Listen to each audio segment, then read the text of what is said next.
The next step is to come around with a little drywall joint tape and stick that right on your joint. I use the self-adhesive stuff. I don't like the other solid tape. That's just my preference. Whichever one you like to use will work. Just the paper one is a little bit more difficult to use from what I understand. You have to put a little bit of joint compound first, then stick that tape over it, and then come back over with another layer of joint compound to get it on there. This stuff you just stick it to the wall, come back and put the joint compound right over top of it. So that's the next step, is to start getting your joint compound on. So next thing you want to do is get some joint compound at your tub here. Grab your nice big blade and start laying down some joint compound here.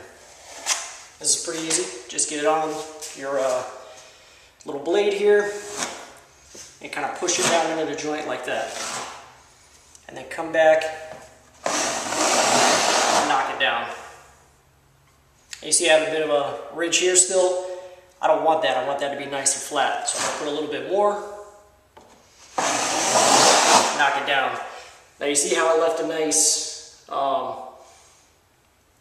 don't even know how to call it, but that recessed area I was talking about before, that's where your joint compound is laying down in. And that's exactly what you want.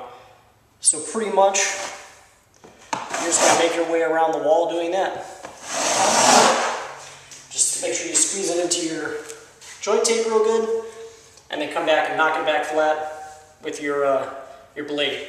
Where you've got your little nail holes, do the same thing. Just kind of push it in there, knock it down. Push it in, knock it down. And you can even come back and use a smaller, trowel or whatever you like to call it, to fill the nail holes, because that would be a lot easier. Or screw holes, you know what I mean.